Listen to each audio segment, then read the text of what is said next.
Bien-aimé, je veux te saluer dans le nom glorieux de celui qui a renoncé à tout pour descendre dans la boue du péché afin de t'arracher des mains du diable. Nous bénissons son nom pour la force qu'il nous donne chaque jour, de distraire un peu de notre temps pour nous asseoir au pied du Maître afin de méditer sa bonne parole que nous trouverons aujourd'hui dans Luc chapitre 15, versets 1 à 10. Les questions 1 et 2 vont nous aider à observer notre texte et la question numéro 7 va nous aider à interpréter, à bien comprendre ce texte. Prions, bien-aimés, afin que Dieu nous donne la force de bien chercher, à bien comprendre ce que Dieu, dans son amour, veut nous enseigner à travers ces paraboles de la brebis perdue.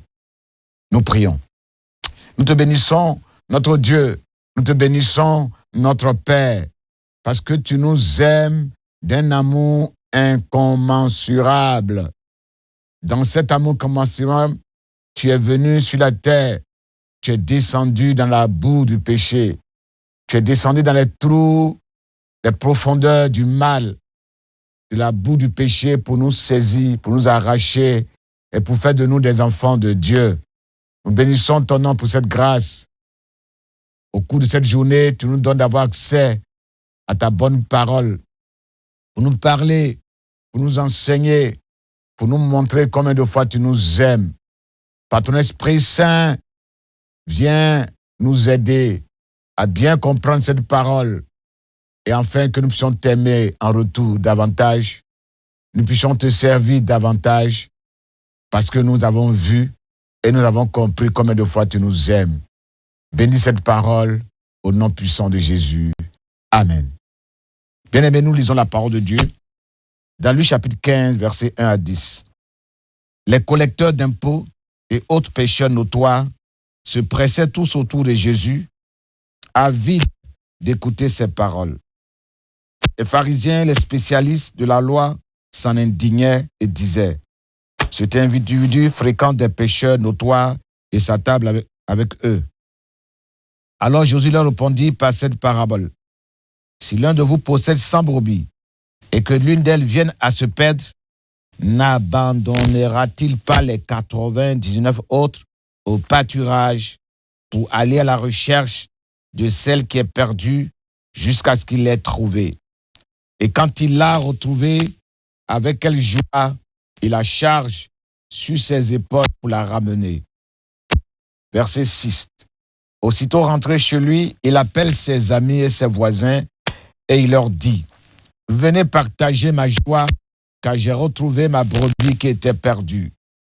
Je vous assure qu'il en est de même au ciel. Il y aura beaucoup de joie, plus de joie pour un seul pécheur qui change de vie que pour 99 justes qui n'en ont pas besoin. Ou bien, supposez qu'une femme ait une pièce d'argent et qu'elle en perde une. Ne s'empressera-t-il pas d'allumer une lampe, de balayer sa maison et de chercher soigneusement dans tous les recoins jusqu'à ce qu'elle ait retrouvé sa pièce? Et quand elle l'a retrouvée, elle rassemble ses amis et ses voisines et leur dit: réjouissez-vous avec moi, j'ai retrouvé la pièce que j'avais perdue. Verset 10. De même, je vous le déclare, il y a de la joie parmi les anges de Dieu pour un seul pécheur qui change de vie.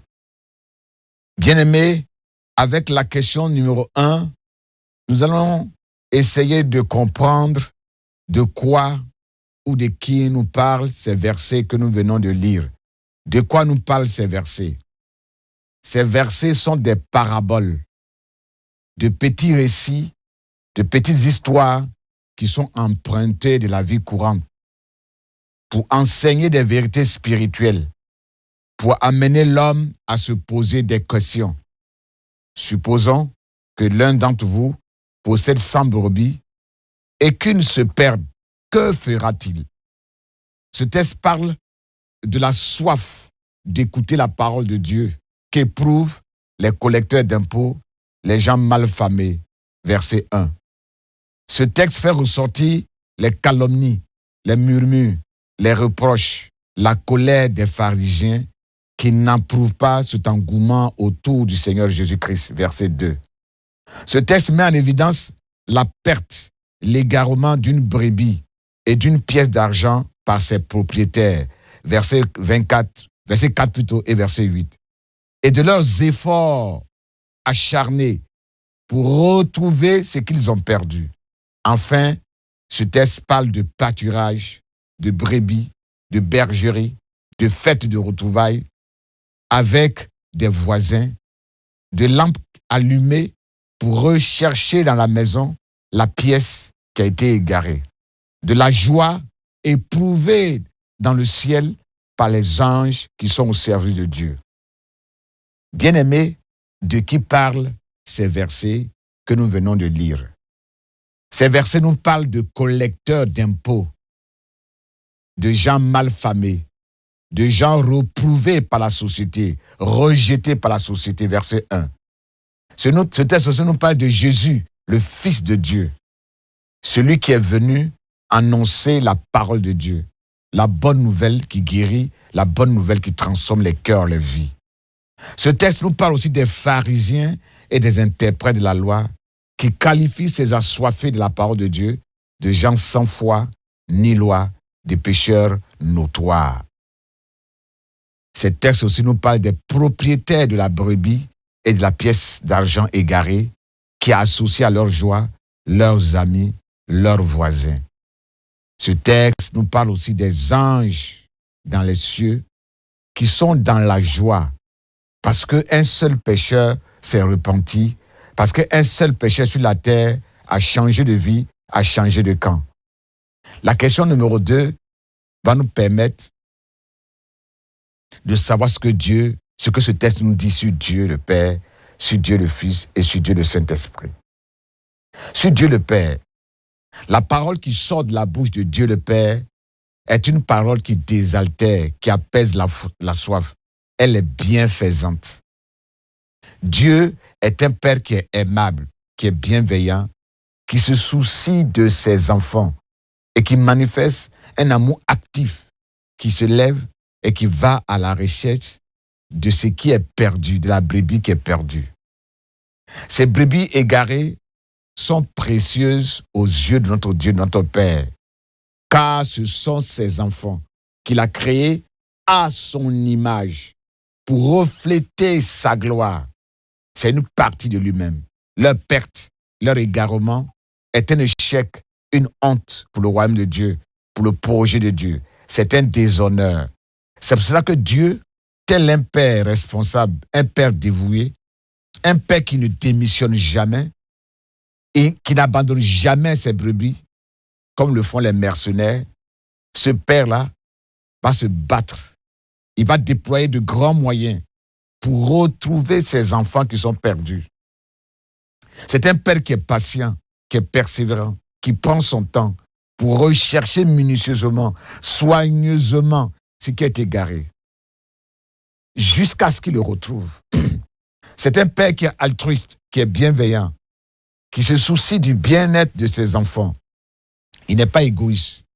Il partage son bonheur, il partage sa joie avec ses voisins parce qu'il a retrouvé sa brebis égarée.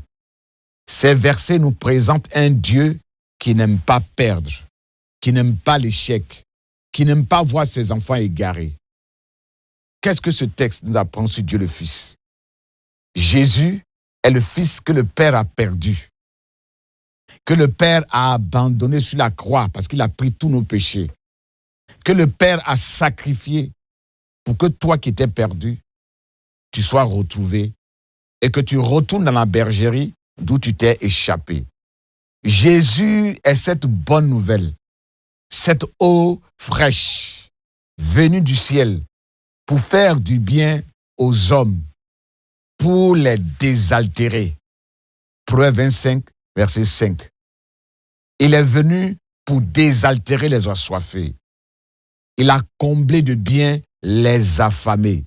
Psaume 107, verset 9. Jésus rend heureux ceux qui ont faim maintenant et les rassasie de pain Luc chapitre 6, verset 21. Il est venu pour ceux qui sont malades, captifs, oppressés, opprimés, blessés, désespérés. Il est venu pour les malfamés, les gens sans foi ni loi, les pécheurs notoires, les rebuts de la société, les rejetés de la société, les gens que les faux justes méprisent. Jésus est venu pour eux. Jésus est le rocher que Moïse a frappé dans le désert pour faire couler l'eau, pour désaltérer le peuple de Dieu dans sa marche vers Canaan, le pays promis. Ésaïe 48, verset 21. Jésus est cette source intarissable qui jaillit jusque dans la vie éternelle. Si tu acceptes, comme la femme samaritaine, de boire son eau, tu n'auras plus jamais soif. Jean 4, verset 14. Ce vin nouveau, cette eau nouvelle que Jésus est venu donner, sont merveilleux, sont supérieurs, sont meilleurs que les anciennes eaux, les anciens vins qui ont laissé un goût d'amertume, un goût de souffrance dans nos cœurs. Le ministère de Jésus, sa mission a une portée universelle. Il n'est pas venu pour les bien portants, les justes, mais il est venu pour tous les peuples de la terre qui ont faim, qui ont soif de justice, qui ont soif de guérison et qui connaissent leurs besoins de guérison, de repentance, de pécheurs. Jésus est le grand moyen, le moyen ultime, le dernier moyen, après l'échec des sacrifices d'animaux, que Dieu a déployé sur la terre pour aller à la recherche de la brebis égarée, afin de la retrouver, afin de la ramener dans la bergerie. Jésus est le grand pasteur des brebis. Il est venu pour accueillir les brebis, les rassembler, les accepter dans sa présence, les soigner dans sa maison. Soigner ceux qui sont blessés, ceux qui sont perdus, ceux qui sont faibles, ceux qui sont incapables de se sauver eux-mêmes. Il est venu pour eux. Jésus, notre Seigneur, a l'art d'enseigner aisément les vérités spirituelles en utilisant des paraboles. Verset 3. Jésus est le bon berger qui prend soin de ses brebis, qui connaît leur nom, qui les compte pour s'assurer de leur présence, qui les recherche quand il constate leur absence, qui les soigne, qui soigne leurs blessures avec du vin et de l'huile. Luc chapitre 10, verset 34. C'est lui le bon samaritain. Que dit ce texte sur le Saint-Esprit? Verset 8. Cette lampe qui a été allumée par la femme pour chercher dans la pièce, dans les moindres records de sa maison, c'est le Saint-Esprit. Le Saint-Esprit est venu pour éclairer l'homme dans les ténèbres, pour le guider dans son cheminement, pour le conduire dans les voies justes, pour lui permettre de faire des bons choix qui mènent au ciel. Il est venu pour chasser les ténèbres, afin que l'homme emprisonné par le diable soit retrouvé dans ces ténèbres. Question numéro 7. Quelles sont les vérités spirituelles qui sont contenues dans ce texte que nous venons de lire? Au verset 1. La parole de Dieu fait sortir l'homme de la poussière, de la boue, du péché. Fait sortir les pauvres, les rejetés, les opprimés, les indigents, les malfamés. Il les fait sortir de la boue du péché. Il les lave pour les installer, pour les faire asseoir à la table du roi des rois, Jésus, afin qu'il mange avec lui, afin qu'il les réconcilie avec son Père. 1 Samuel 2, verset 8. Verset 4 et verset 8. La brebis et la pièce perdue ont perdu leur repère dans les ténèbres. Elles n'entendaient plus la voix du bon berger. C'est un temps de silence. Et ce temps de silence s'est écoulé depuis leur disparition. On ne sait plus où elles sont. Elles se sont dit certainement, l'Éternel m'a abandonné, le Seigneur m'a oublié, le Dieu très haut, le Dieu des miracles, il n'agit plus. Il ne se manifeste plus.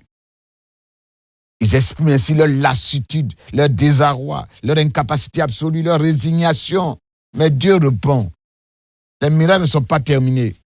Dieu agit même hier, aujourd'hui et éternellement.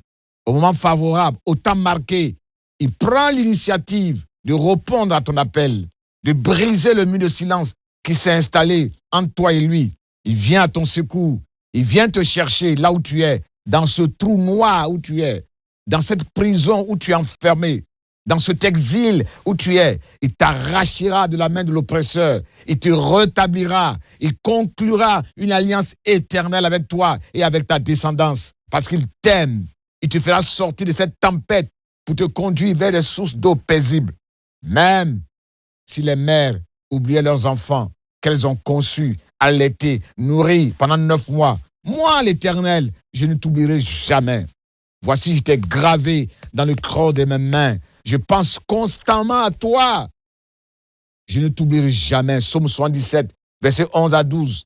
Et Ésaïe 49, versets 8 à 16.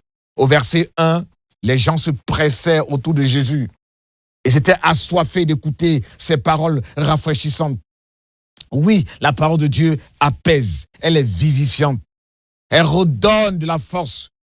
Elle augmente la vigueur spirituelle pour continuer la marche avec Jésus-Christ. Les jeunes gens qui sont robustes, des gaillards, ils peuvent se lasser, ils peuvent s'épuiser pendant leur marche. Mais ceux qui comptent sur l'Éternel renouvellent leur force. Ils prennent leur envol comme des jeunes aigles, car ils consomment chaque jour cette parole vivifiante. Ésaïe 40, versets 29 à 31. Jérémie, le persécuté, et Ézéchiel ont fait l'expérience. Ils ont dévoré la parole de Dieu. Et cette parole était comme du miel dans leur bouche. Ça leur a procuré la joie, l'allégresse dans leur cœur. Jérémie 15, verset 16, Ézéchiel 3, 3. Dieu, en effet, a envoyé sa parole pour guérir les hommes. Psaume 107, verset 20. Pour faire revivre les ossements desséchés. Ézéchiel 37, verset 7. Cette parole peut être consommée sans frais, sans rien payer. Elle est gratuite. Ésaïe 55. Mais pour y accéder, il y a des conditions, bien aimés. Il faut la rechercher avec intensité, avec un désir ardent de tout son cœur. Jérémie 29, verset 13. Dieu se laisse trouver par ceux qui le cherchent. Il se laisse trouver dans sa parole. Ceux qui sentent un vide dans leur cœur, ceux qui sont désespérés et rejetés comme ces collecteurs d'impôts, comme cette femme samaritaine au puits, peuvent trouver le réconfort dans sa parole. S'approcher de Jésus-Christ, comme ces collecteurs d'impôts, rejetés, méprisés, c'est reconnaître son état de pécheur. C'est reconnaître son besoin. C'est reconnaître qu'on a besoin de se repentir et de retrouver la communion avec Dieu, avec Jésus-Christ. Ceux qui, comme les pharisiens, sont imbus d'eux-mêmes. Ceux qui se croient justes, ceux qui se croient saints, s'excluent eux-mêmes des grâces bienfaisantes de la parole de Dieu. S'opposer à l'œuvre de Dieu, murmurer contre ses modes d'action, c'est se rebeller, c'est rejeter Dieu. Verset 5 et verset 10. Le bon berger, il charge sa brebis sur ses épaules et il ramène cette brebis avec joie dans la bergerie. Et les anges qui sont au service de Dieu sont associés à cette joie. C'est une grâce. Bien-aimé, la caractéristique de la religion chrétienne, c'est que Jésus est venu rapprocher le ciel et la terre. Il a aboli la distance entre Dieu et l'homme repentant. Dieu devient pour chacun de nous un Père qui est proche de nous, un Père aimant, qui est capable de nous dorloter comme des petits-enfants, comme cette brebis qui a été placée sur les épaules. Et il nous porte sur ses épaules comme un trophée de guerre, un trophée de vainqueur. Un pécheur sale, lavé dans le sang de l'agneau, sur les épaules d'un Dieu saint. Quelle grâce! Dieu trouve sa joie en manifestant sa grâce. Verset 8. La pièce d'argent précieuse, malgré qu'elle soit dans la maison de Dieu, c'est l'image de la religion qui rejette ce qui fait la force de l'Église, le Saint-Esprit. Cette pièce peut être recouverte de ténèbres, d'erreurs, enchaînée dans de fausses vérités et dans l'aveuglement spirituel et être perdue alors qu'elle croit qu'elle est dans la vérité. Mais c'est par l'action puissante du Saint-Esprit représentée par cette lampe qui permet d'éclairer la conscience obscurcie de l'homme perdu pour le ramener à la vie, pour le ramener à la raison, à la lumière de la vérité qui affranchit, qui libère. Il a fallu aussi combiner le balai de la parole de Dieu qui nettoie la poussière, les impuretés, les saletés qui encombrent la vie des brebis, les cœurs, nos vies et nous rendaient cachés, repoussants, ténébreux devant Dieu. Bien-aimé, Jésus se tient à la porte de ton cœur. Il frappe. Celui qui ouvre, n'importe qui ouvre, qui entend sa voix, il va l'accueillir. Il va s'installer dans son cœur et il va dîner avec lui. Apocalypse chapitre 3, verset 20. Ce texte illustre bien aimé parfaitement la mission de notre Seigneur Jésus-Christ sur cette terre. Il est venu chercher et sauver ceux qui sont perdus et égarés. Luc 19, verset 10. Au dernier jour, bien aimé, le Seigneur te demandera, toi, ma soeur, toi, mon frère, où est ton frère, où est ta soeur? Où sont les brebis que Dieu t'a confiées dans sa maison? Où sont les enfants que Dieu t'a confiés? Seras-tu capable, comme le Maître Jésus, de dire, aussi longtemps que j'étais parmi eux, je les ai gardés par le pouvoir de ton nom, ce nom que tu m'as donné. Je les ai protégés. Oh, aucun d'eux ne s'est perdu, sauf celui qui devait se perdre, pour que s'accomplissent les Écritures. Bien-aimés, nous prions. Bien-aimé Seigneur Jésus-Christ, je te bénis, je te rends grâce pour ce travail merveilleux que tu as fait en me faisant sortir du trou, de la boue du péché. Tu m'as cherché à un grand prix. Tu t'es laissé crucifier à la croix du calvaire. Ton sang est tombé sur la terre pour que je sorte des prisons, je sorte de la mort, je sorte des liens du péché, pour que je puisse m'asseoir à ta table pour manger avec toi, pour ne plus que je sois un rejeté, un abandonné. Tu as nettoyé le monde entier.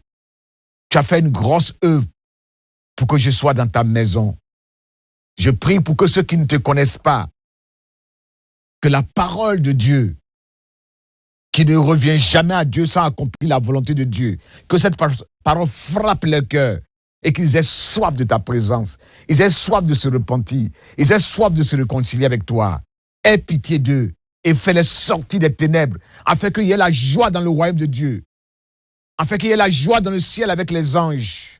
Béni soit ton nom, parce que tu es venu chercher et retrouver ce qui est perdu, afin que la gloire et la louange te reviennent au siècle des siècles. Amen.